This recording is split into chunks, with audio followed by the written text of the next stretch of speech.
Thank you, Yasmine Kabongo, for joining me today, all the way from Canada, which you just told me off air. It was still slightly warm, maybe the last day of it for you as you started heading into the cold, wintry winter. And as I said to you, here in the Cape, we are hopefully seeing the last of the cold days as we head into our beautiful summer of your former home. Yes.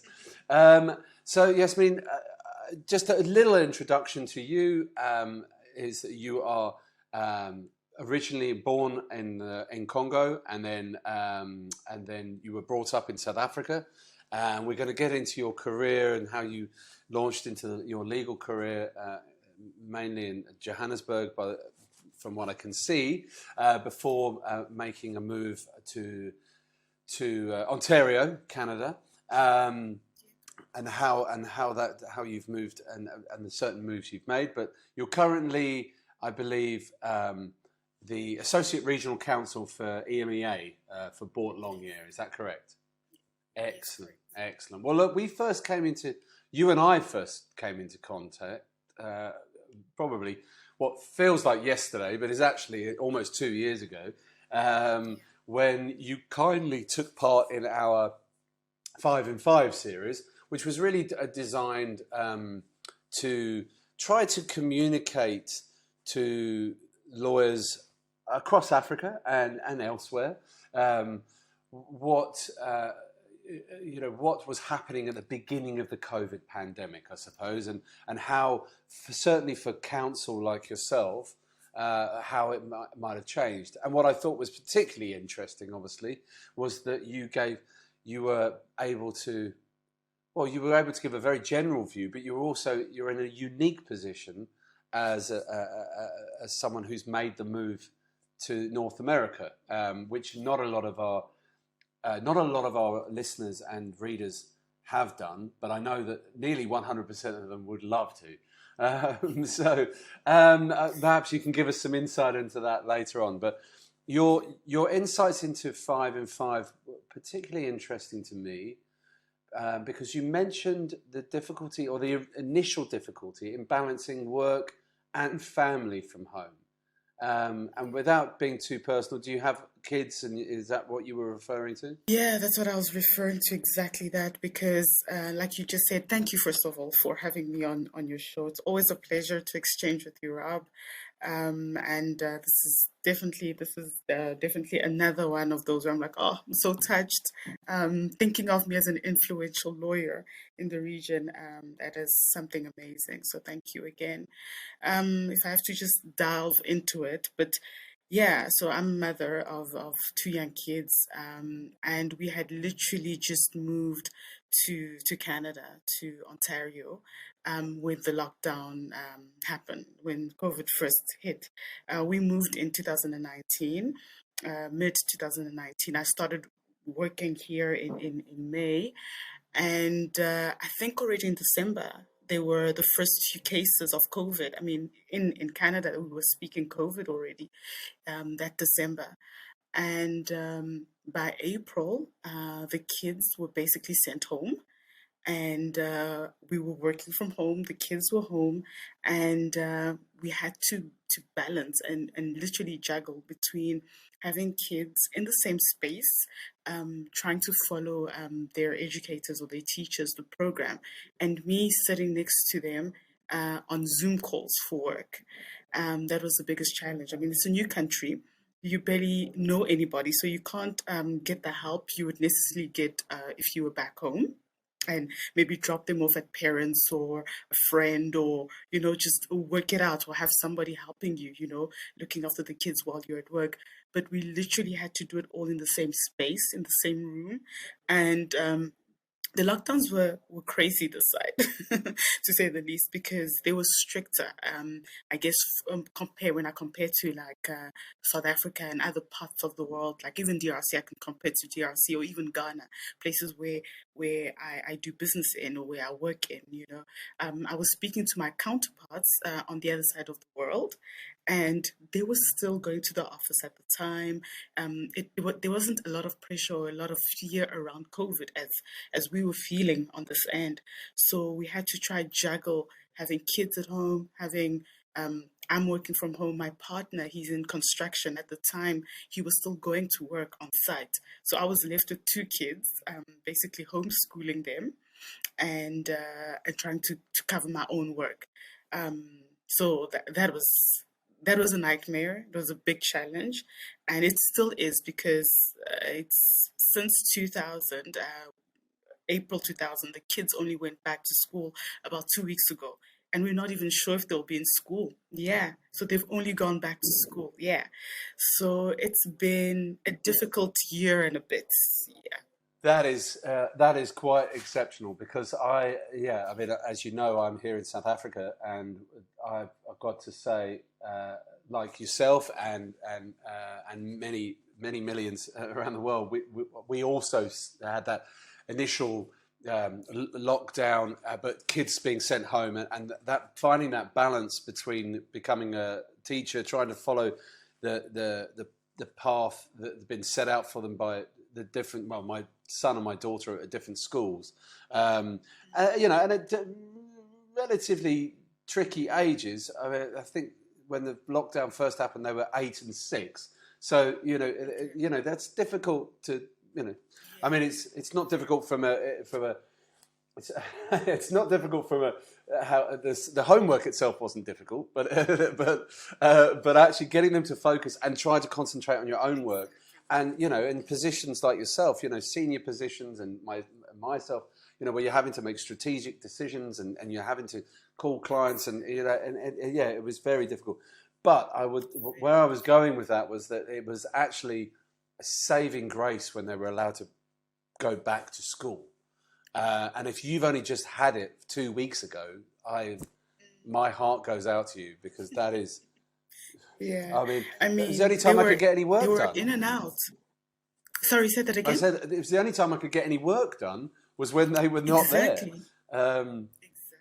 Oh wow, you've really had to, and a new country, a new company, new role, new responsibilities, new life, no friends, effectively. We know. I mean, I've Yeah, moved around myself. basically, I know how yeah, difficult it can basically. be. But let me just go back Yeah, please do. on the. So it was basically it hasn't been a new role per se, or a new company, because I was actually appointed, or I mean, I started with the company from South Africa in 2018.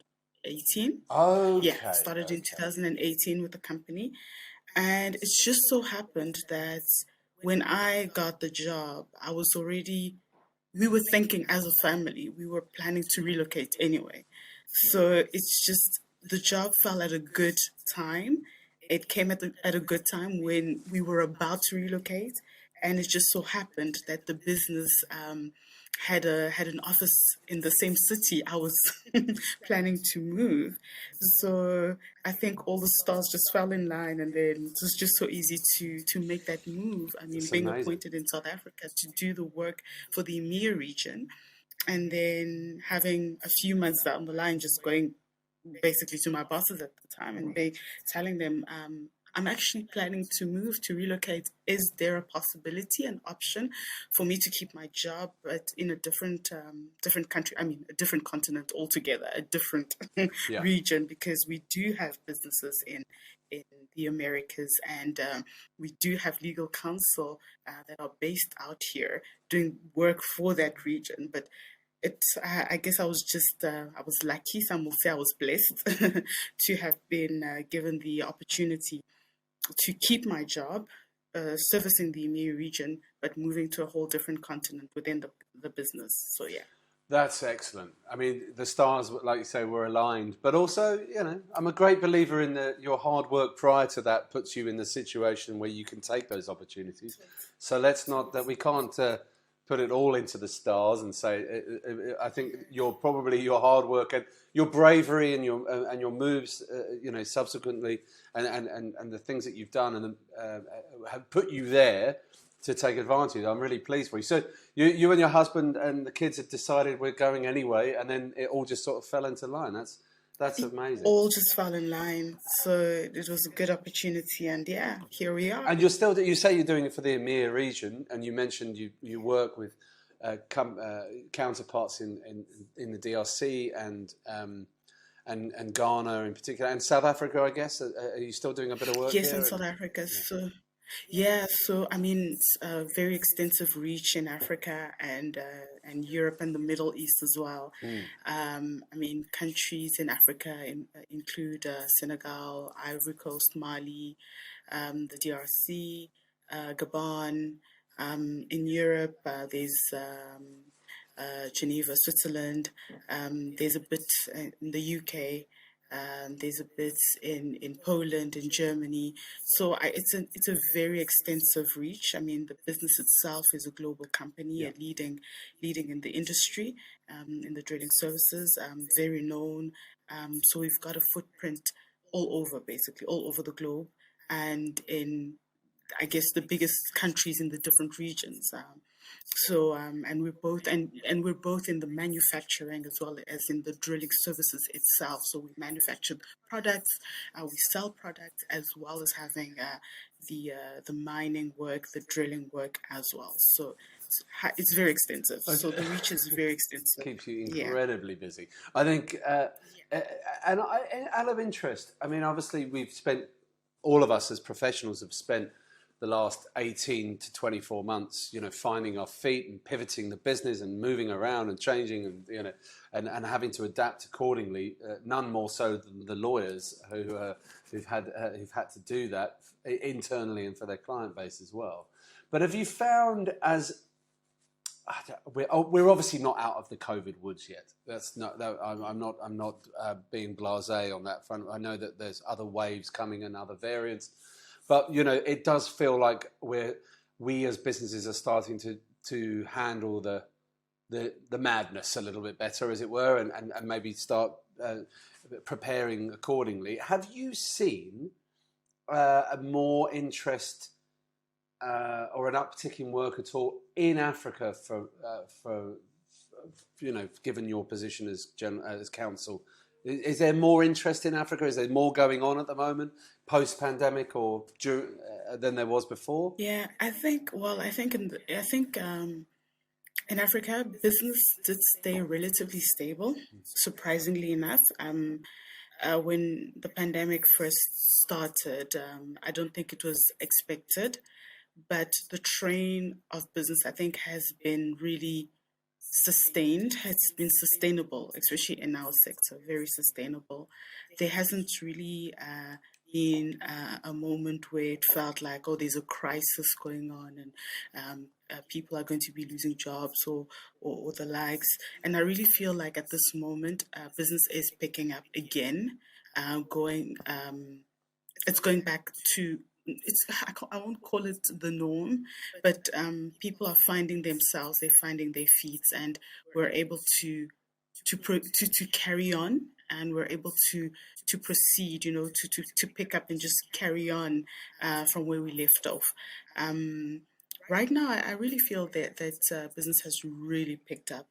I feel like I'm as busy as I was pre COVID or pre-pandemic. I mean, there was a moment of confusion and where people didn't know what was going on at first. I would say between April to about June, when it first started, when all the countries were putting in the restrictions, the various lockdowns. There was that period of uncertainty, but I think now it's moving ahead. We're moving. I wonder if you found this as well. It'd be interesting to know from your position as counsel. I wondered if you found that, like a lot of our clients have, that the first part of the pandemic, so most of last year, was really looking internally, as in what do we, right, first of all, it was like, we've got to send everybody home. How do we, from a legal perspective, what can we expect people to do? Where have we got people? Which countries are doing what? You're very much looking. Then it started to progress and making sure that everyone's safe and well. Then you've got to start putting in procedures and policies, as dictated by the countries that you're operating in, or the governments of the countries that you're operating in, and especially from huge global firms like yours, especially if you manufacture something, some of it might be on a boat halfway through, and and the docks might have closed. And I'm not being flippant; these things actually happened. And you look at the staff, and you look at everything like that, and then I think the feeling I get, and I'd like to get your point on it, was that this year, slowly but surely, businesses are starting to look externally again, and they're starting to look at get out there and do the deals, and feeling not so much confident, but like, okay, we've got this madness now, we can handle it. Would that be, would you say you've flipped from internal thinking to external? Is that why it's gone busy? I really feel that that's the direction. I mean, at first it really started not panic, but trying to figure out how to look out for ourselves, or to look after our people. But now it's more like, okay, we are navigating a boat. Yes, we're going into the unknown. We don't know what's ahead. We don't know what wave is going to meet us. But I think we're more open because a lot of the businesses have all put in their kind of policies, or their or there's some form of structure going out in a lot of the companies. So it's easier now going out, because you're certain that even your customers or your clients or the people you work with have already put something in place. So there are policies in place. Governments are taking care of certain issues. So there's a lot more stability. So it's easier now. I feel it's easier to go out. It's easier to do business. It's easier to even travel. Some people are traveling now.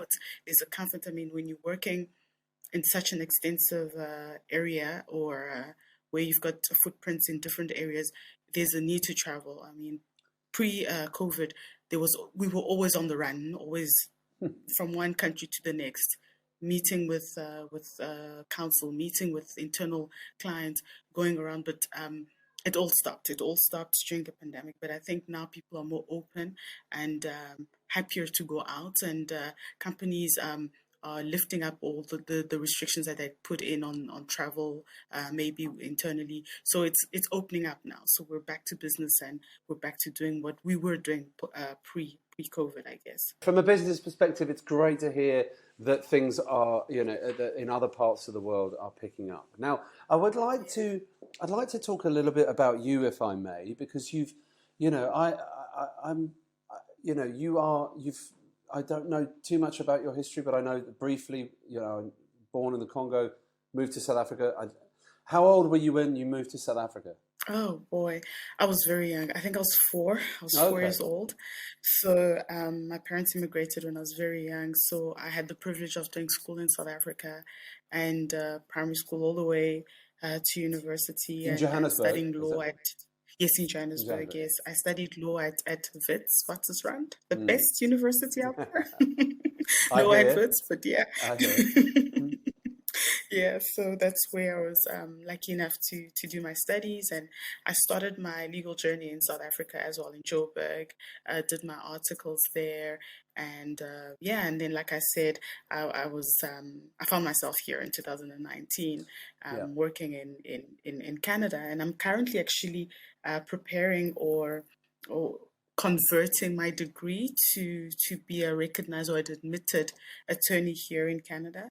So I'm also doing the process. So eventually I will be admitted in both South Africa and in Canada. That's wonderful. And hopefully in the near future, even in the DRC, that's one of my goals, to also go back and get admitted there.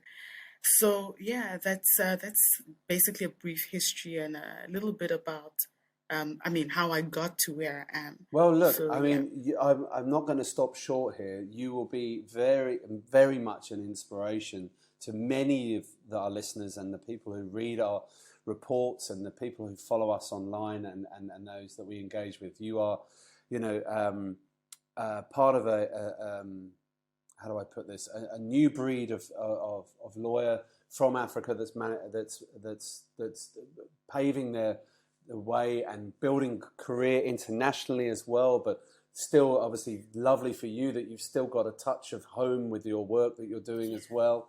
but also getting that international exposure. You've basically, Yasmine, got the job that about 1 million people that I speak to really want, and it would be great. I mean, I know personally from a family perspective and from a professional perspective, I know what I know the bravery that you and your husband have shown by moving to Canada. You know, brand new country. Don't know if you've ever been there before, but maybe you had. But you know, yeah, I did the same when I moved to Hong Kong. We'd never been there, and we just went and make it happen. It's the best, right? Yeah, and you work. It's the best. You just go and you just discover. Go and work hard, and just really work hard, and you make it work. But so you and your family have been very brave, but you're making it work, which is great. But you know, in terms of getting the opportunity to work for Bourke Longyear, is that something that, I mean, sorry, well, I'm going around about the houses here, but you obviously had a vision that you and your husband thought, well, we're gonna move and we're gonna explore the world. The job came about. Did that come around quite? Was it hard to get? Was it a referral? Did you find it online just by chance and apply, or how did it go? How did that happen? Oh, that's wow. So, when a friend of mine who's a recruiter sent me the specs, I think it was 6 months before I actually got employed there here. She sent me the specs. I looked at it. I was like, no, not my thing. Not right now. I tried to pass it on to another friend. I passed it on to another friend, and it didn't work out. Yeah. So I forgot about it. Just went, and the recruiter, the friend, came back to me and she said, it didn't work with the person that you had referred. Don't you just want to send through your CV? You know, you never know. Just try it out. And I was like, okay, I'll send out my CV, but I'm not. I don't think it's the right moment and the right time. And also because I knew I was moving, so it was just one of those where it's like, ugh, I'm moving in the next year or so. I'm not really looking at something. Let me stay where I'm at, and ended up the end, when it's time to go and. But when I sent through my CV, forgot about it, I got a call, I think 2 months later, and they asked me, are you still interested? And I said, well, let's go for it. Let's try it out. Tried it out, and actually when I started researching the company, I was like, wow, this is exactly what I wanted to do. What was I thinking passing over the opportunity when it came? Because I had always wanted to go into the mineral resources, energy sector. That's something that I had been aiming for. Like when I finished my articles, and when I was doing my articles, I was working for a firm that specialized largely in infrastructure and energy, the energy sector, a bit of mining. So I really fell in love with the mining work, and I had the intention of eventually going into it. And I had said to myself that I was going to do my master's in either the minerals or the infrastructure. So when I looked up the company and what it does and where the footprint and where it's based, and I was so excited about the offer, so excited about the opportunity that when the opportunity was finally handed, I took it, I grabbed it. I grabbed it, knowing very well that there was a possibility that I would have to move within. I think at that time I thought, oh, I still have another year or so. So let me give it a try. I'll push it out for a year. Learn as much as I can, and to be a good reference, on my CV for when I move. And lo and behold, less than a year with the company, we were asked to move. We moved on a permanent residence. So the permanent residency came out, and there's always a deadline with these things. So we had to move at the time. So we were given a date, and we had to move at the time. So I guess it's the good work in the short space of time that my bosses at the time were convinced that we could make it work, even being a continent continents, not even a continent, but continents and hours away from where the work was based. They truly believed that I could do it. So here I am. Well, and obviously, and the one thing, I mean, maybe we're not quite ready to take positives out of the COVID pandemic yet, but if we are, from a work perspective, one thing that I've seen, and you probably as well, and maybe you and I are two professionals that are testimony to this, is the fact that if you are good enough and your processes are good enough, you can do them from anywhere in the world. You can, you know, like I say, I loathe to take positives yet, but if you're good enough, you can do it. And, you know, I have a lot of clients in Asia, and I think when I first moved to Africa, there was a fear that I wouldn't be able to service them properly, and I wouldn't know the market, and I would lose touch with it from their side. And I work very hard not to. But again, you know, half of them don't know where I am in the world, you know, and you know, so, and that's a good thing. And also with the way things are, also thanks to the pandemic, I guess, we've become we've become so global that you can literally sit anywhere in the world and still render services to someone. I don't know, out. I could be in Canada servicing someone out in Tahiti. You know, I could be Yeah. sitting in Bora Bora servicing someone out in Mexico. It makes no difference. I mean, with platforms like Zoom, platforms like Teams, they've connected. We are able to connect. It's easy to connect. You just need to be mindful, obviously, of the time zones. Make it work. I mean, there are times where you have to give up your sleep to be on a call at 6 in the morning, so that Well, you're a mother, so you're used to that, surely. I was going to say, as a dad, I know I never sleep. yeah. So there are times where you just have to give up your sleep for a few hours, or maybe work just an extra hour later because you just have to make it work. You know, make it work around the schedule. And with the pandemic, everyone was at home anyways, so it wasn't. I mean, there's the pros and cons of working from home, because sometimes you don't know when the day starts and when the day ends, because you're constantly on calls, but you just make it work. And with the pandemic, it's really did show that we were able to do it. You're able to do it from any parts of the world, from anywhere in the world. You can render the services. You can work across globes, I guess, across the globe, I guess. Yeah. Absolutely. And you, I mean, obviously, from what I could see on LinkedIn, you know, your career says to me to date that you've been brave. You've taken chances. You've not been afraid to move to get a better option and learn something new. Is that how you see your career at the moment? Where you've, you know, certainly from when you did your articles. Was it at Dalmini? Was it? Is that what you? Dlamini, Yeah, yes, yeah, Dlamini. yeah, Did articles at Dlamini. yeah, I have moved. I mean, I did my articles at Dlamini, and then I stayed on as an associate, and and then after I think 5 6 years, I said, you know what, I'm bored. I want something new, and at the time I had a growing family as well. That's when I had my kids.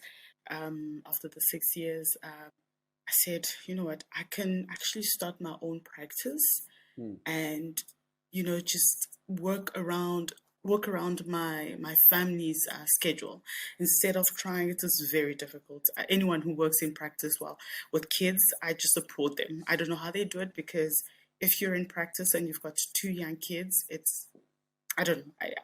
I couldn't imagine doing it in practice with the kids. So I decided to go on my own and to start something new. And again, there were a lot of opportunities. Doors opened up. It wasn't easy at first. And at the time, I decided that I would work from home. So I took space in my home and created my little office.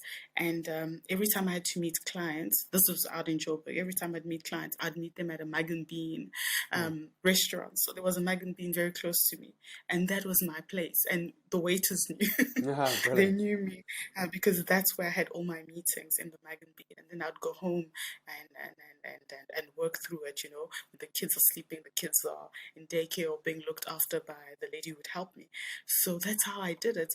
And whilst working, whilst there, I had another opportunity come up.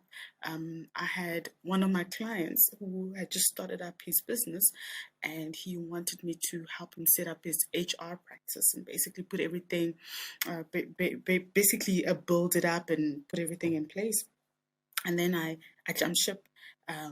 I took it on, and I took it on as a consultant. So I was with him, I think, for 3 or 4 months, working as a consultant, setting up shop and getting his teams ready for the HRA and putting the employment structures together, the agreements and the likes. And just when I'd finished that, I got another opportunity to work in the IT sector, and there I was legal counsel for some time before I moved over to Botlonge. So I have been jumping a lot, and it's Well, I wouldn't say necessarily jumping. It's more like you've taken opportunities as they've presented yeah. themselves, and you've not been scared. You've been brave, and you've said, "No, you know what? I can do this. I'm going to do that." And I think it's very admirable. I think the stretch is always good Mm. because you go into it, and it's something that I learned from the time I was doing articles. I remember starting articles at Lamini because it was a medium sized firm, a boutique firm, growing at the time. I didn't have the luxury that some of my friends had going into a big firm, like the big brands, the big names, where they had the assistant, they had a whole team structure where there's a senior partner, there's an associate, there's working on the projects. Literally, I got in as a candidate attorney and I had to swim from the deep end. I was thrown into the deep end. I was sent to court on my own. I was sent to court on my own. I was sent to do things half of the time I was lost. I remember being sent to the Pretoria High Court. First time on my own. I had no idea what I was doing. And my principal told me, you will go and file this document. You will uplift this file as well. And I need copies of this document. Copies. And I'm like, I've never seen these. I mean, I've seen it in school when it was all in lecture, in lecture format, but I've never actually done this. So I was sent to do this on my own. And I remember getting to the Pretoria court. I didn't know what to do. I panicked. I called the office. And one of the associates told me, just go to the clerk, be really friendly, explain to the clerk that it's your first time and they will help you. And that's what I Nice, did. good advice.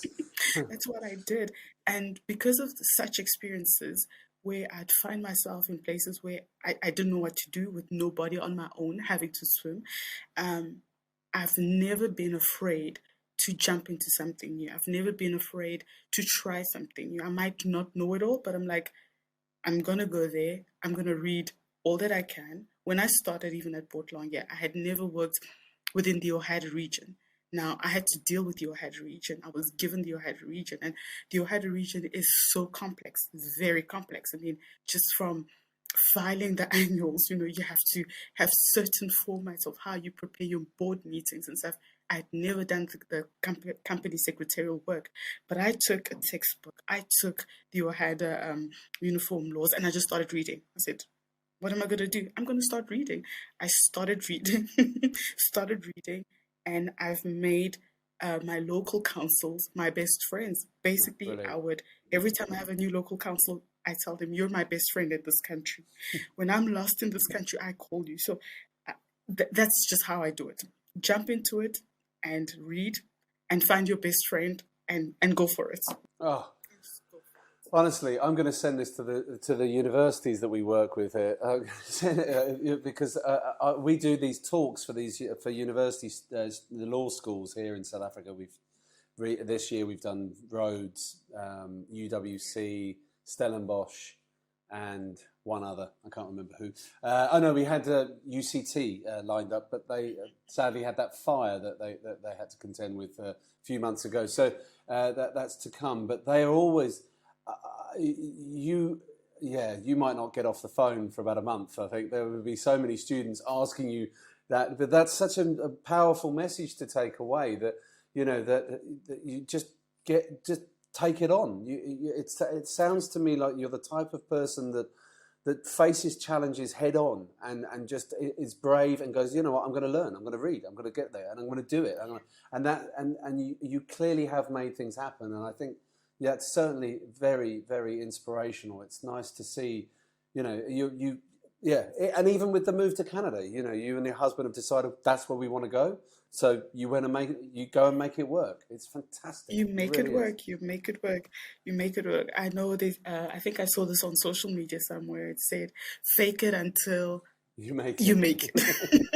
Yeah, yeah, yeah. So yeah, I've that's been the there. Yeah, motto. Yeah, but it's kind of yeah, like, okay, we're gonna go through, and then suddenly one day you go, oh, I know how to do that you wake now. up and you're like, I know this. Sometimes I wake up and I'm like, oh wow, I did that. Okay, I know this. So I know this. It does get scary at sometimes. It does get scary. You're worried and you're like, oh, am I doing this right? And am I at the right place? And are people seeing through me? But when you get the emails, the thank yous or the wow, you did a great job there, then you're like, okay, Okay. it's happening. You're doing it. It's okay. You're No, doing it. You've got this. I got there. I think you will probably be able to, you know, have had similar experiences to me in terms of certainly from your experience of working in different jurisdictions in different countries. And I think back to some of the things that I've done in my career, and having been lucky enough to recruit in over 40 countries, and have lived in many of them as well, or certainly visited. Where I've done it really well is where I've remembered that I'm very good at what I do, but I've tried to understand how my clients in that country would like me to do my job, or the job at hand. And you listening to you there, when you were talking about making the local council your best friend, and you're clearly remembering that you're very good. You're a very good lawyer, but let's learn how to do it there. And the mistakes I've made in the past, which I have, and I'll hold my hands up, is when I've gone into countries and I've forgotten to do that bit. I've just kind of gone in and gone, I can do this, and then you don't know why it's not working. It's like, well, it's because you haven't. Remember, Rob. Remember, and then oh yes, let's get it like that. I think South Africa's gone very well for me since moving here. But then I've approached it in that way, and I think it sounds like Canada is going well for you as well. In terms of we touched on a little bit in terms of the fact that the work is coming back. Do you? And apart from the obvious technical changes in terms of the way that you communicate with some of your counsel and some of your internal clients and some of the things you have to deal with, is there anything that you've seen that's changed a lot during the pandemic from your job perspective, from a legal perspective? Is there anything or even things that you think, oh, okay, this is gonna change in the future? Especially I would say in my sector, like the EMEA region. Previously, a lot of my councils were not really tech savvy. It was almost always impossible to have a Zoom meeting because they just never knew how to use it. But now I feel that more of the meetings are there. We're a lot comfortable using technology for our meetings. We're a lot more comfortable working virtually in that region specifically. It's easier. They're finding their feet. I feel that they've invested a lot also in having stable internet connections, stable telephone lines, which previously was very difficult.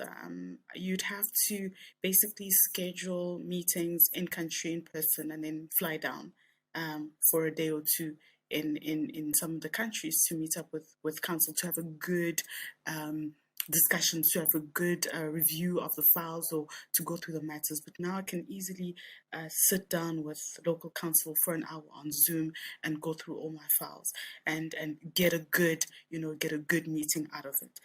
But when I first started, I remember it was very difficult to get counsel to schedule even a meeting at 10 and say we'll chat on Zoom at 10, but at 10 they were still struggling to download the app. Then you'd have to call and be like, okay, fine, I'm in and out of meetings. I just wanted to basically tell you that I'll be in country and can we meet, next week. but it was always a mission to schedule a meeting. And even if you did get to schedule it, there were always a delay because of the lack of technology or the infrastructure in specifically in the African region. But in other regions, what I would say the change has been, I think a lot of the lawyers are using platforms that is giving them exposure.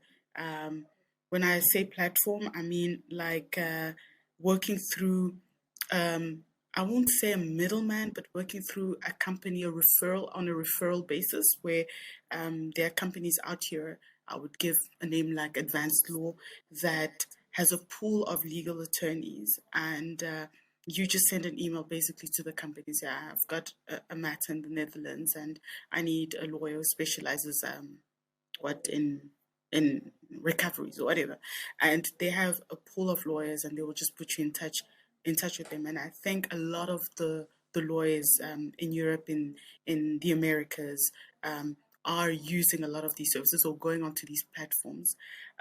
So that's very good because it's easier now to get expert knowledge, to get specialized lawyers without having to go knocking different doors. I've seen that a lot. And another positive that I've seen is that a lot of the big firms, international or global companies, firms, are having webinars, and these are free webinars, speaking on various subjects. And it's been very interesting because we've been able to connect with a lot of them just through the platforms. Um, there's been a lot of webinars. I'm attending webinars at least once a week or once every second week. Different firms are putting up webinars. Different forums are setting these up with the law firms, and it's actually giving the law firms exposure. Now I've got a list of attorneys where I'm like, okay, I've been to this webinar.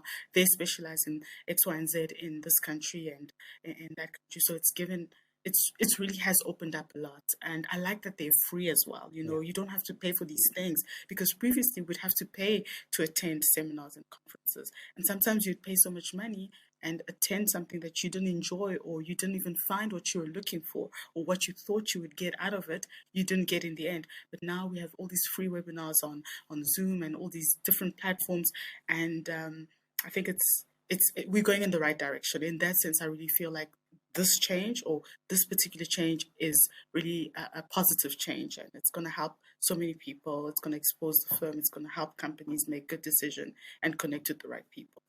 And you haven't had fatigue from too many webinars yet, then? I know. No, actually, I've been enjoying them, That's and good. what I appreciate is the fact that they actually send you the videos or the recording That's after good. the webinar, so you can still go back and and brush up a little bit if you missed anything. So I've really been enjoying the webinars.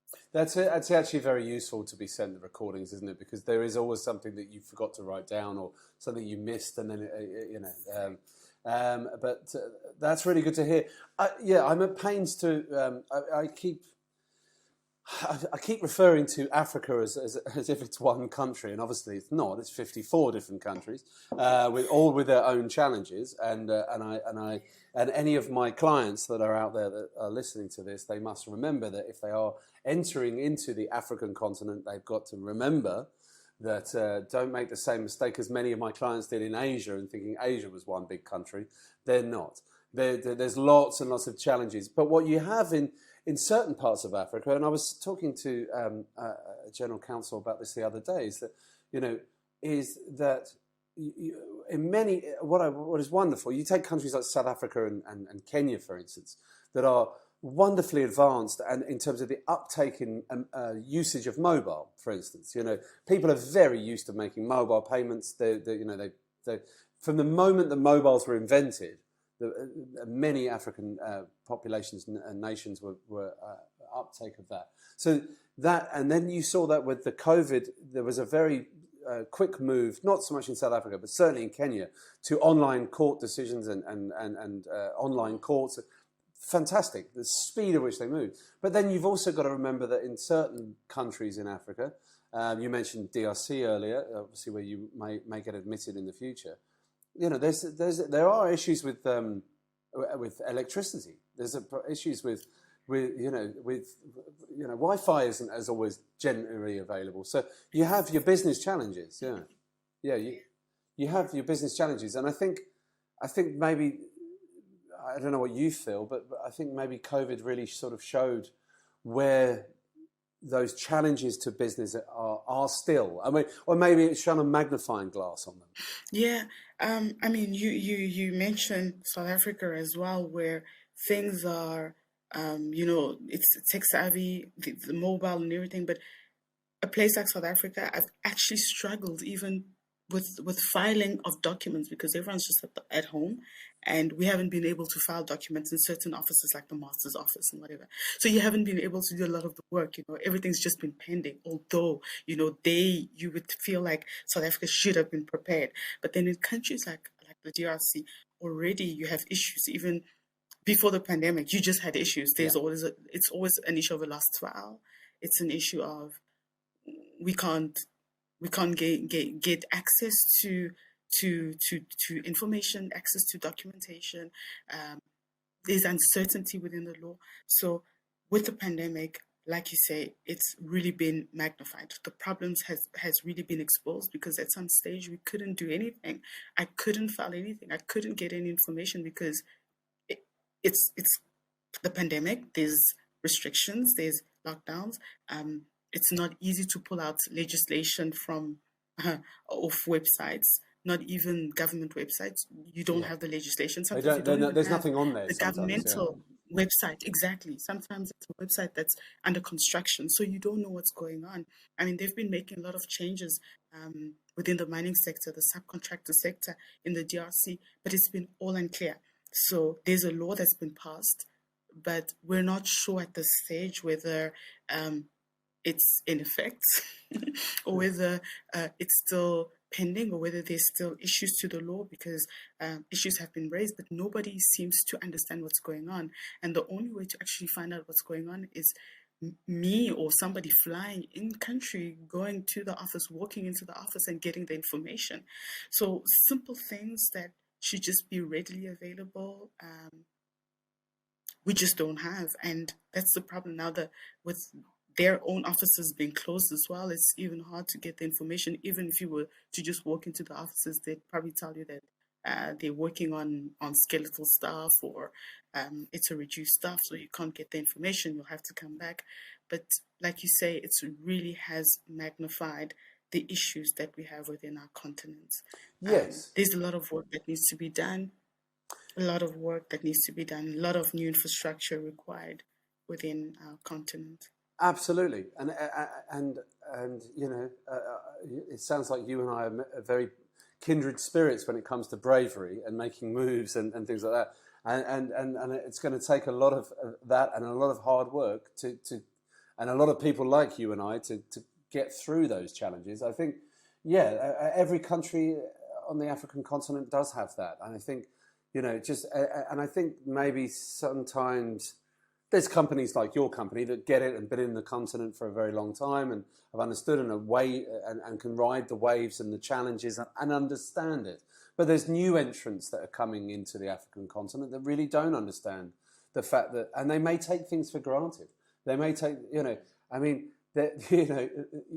I'll give you a prime example. I was hosting a webinar online, obviously on Zoom the other day, kindly been asked by a bunch of lawyers from Australia and New Zealand and South Africa to host and compare the webinar.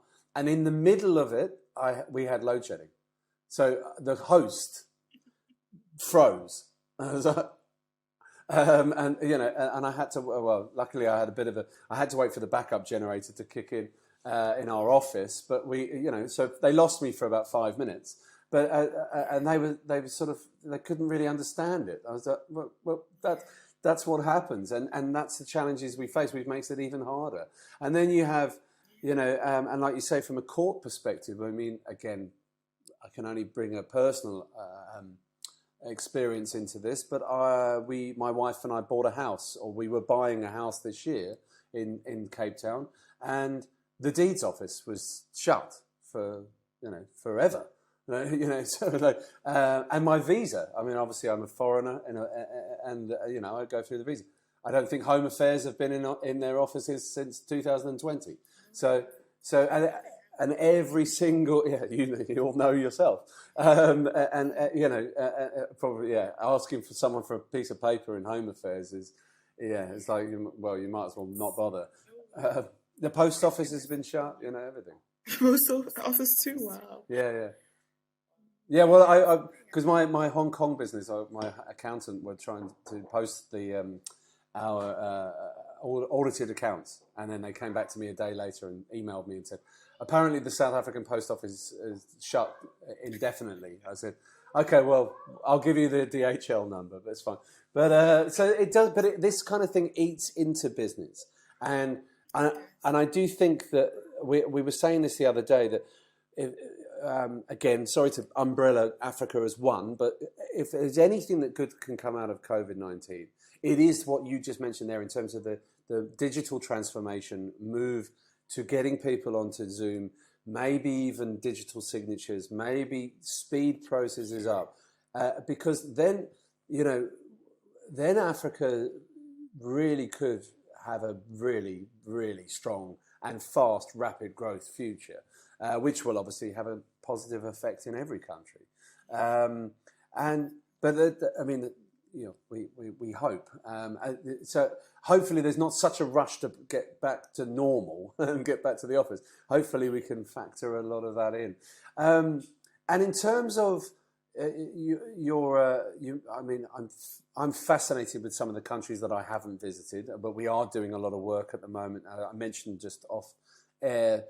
I mentioned we at Jerem Intelligence are doing some work in Senegal and Cote d'Ivoire at the moment. You're mentioning DRC is obviously an area for you. Is that somewhere that you're seeing quite a lot of growth on the West African side, or West and Central African side? Is that a lot of growth, a lot of focus for the firm? Yeah, I'm seeing a lot of growth in the French West African side.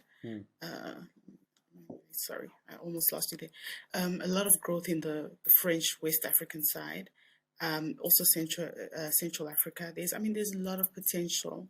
There's untouched businesses there. There's opportunity to grow, and a lot of people are ready to receive. People are ready to receive. People are ready to. They want to grow. I feel like they want to grow and they want to receive. So they're a lot more open to international business. Whereas I would compare to places like South Africa, where we're not. South Africa is a lot more stable, and South Africa wants to grow its own. Like, let's grow up our own, let's do our own. Whereas French West Africa, Central Africa is open to receiving so that they can grow. They want to learn from the international. That's how I feel. That's how I feel. I think you're right, and I'll speak. I from an educated perspective and someone who's been prepared to move countries, but also from a I feel like I do take a little bit of a helicopter view because I am a foreigner, obviously, so I can see what I think you're right. I think South Africa is in a bit more where, given the checkered past that the country has had, obviously, that it's very much driven towards let's grow our own, and yes, and then you look at countries even on the East African side, you see Ethiopia, obviously barring some of the political issues they're having at the moment, that they are trying to open the country up to foreign investment. Kenya's obviously doing well. We did a big project a couple of years ago on the Zambian market, specifically on the legal market within Zambia. And the upshot, the conclusion of our report was very much that it's high time that foreign firms who are operating within Zambia should really stay and start putting back into the country rather than just taking. And I think there's, and I'm not saying that that's all foreign firms, obviously not, but I think, and it's certainly not all markets, but that was very interesting for us that there was, in terms of the conclusion, was kind of like, look, if you just committed and you just stuck around for a bit longer, you'd really uplift the economy and you'd really uplift the people's skills. And And you know, we were, after that research, we were invited onto the national radio in Lusaka, and the conversation is still going. And I think that's going to happen in French-speaking West Africa and also Central Africa. But there has to be, yes, they want to learn, but also I think there has to be something where the firms are sort of, they have to commit. They have to move. Like you moved and like I moved, they have to move and they have to commit and they have to put back into the economies, because then they can really make it work for everyone. And I think we are at this wonderful position in terms of, as we come out of the pandemic, where, you know, African professionals, African lawyers in particular, as obviously you are one, and our market is and our clients are one, that there is a real chance to really go on a very good growth trajectory, you know, and looking across the region at the opportunities. I mean, one of the things, sorry, I'm sort of carry on here, but one of the things we were talking about the other day is that hopefully post-pandemic, you're going to see a lot of firms, law firms and companies, whatever, within the continent, also looking at their neighbouring countries as opportunities. So it would be nice to see, you know, Botswanan firms open in Namibia, or Namibian firms open in Kenya. You know, it would be really nice to see, you know, as it is very common in Europe and across Asia. So it would be very nice to see that. But I think it's got a great future here, and I think post-pandemic, if we can get that digital transformation right, I think we're in a good spot. Definitely, I'd love to see that too. Oh, well, it's going to take people like you and I to keep driving it forward, I think. But I think I'm going to let you go, because I know that you're in Ontario. I've taken up a lot of your time already. I really thank you for your time. It's been great to get to know you a little bit better. I know that there's going to be huge interest in this interview, because you know, really are a trailblazer in many ways, and you are achieving things that I know that there's many tens of thousands of lawyers that contact us that would love to follow. So yes, thank you so much for your time, and enjoy what's left in the sunshine in Ontario. Thank you so much, Rob. Really appreciate it. This was a great conversation. There's so much to say about our region. There's so much to say about Africa, and there's so much hope as well.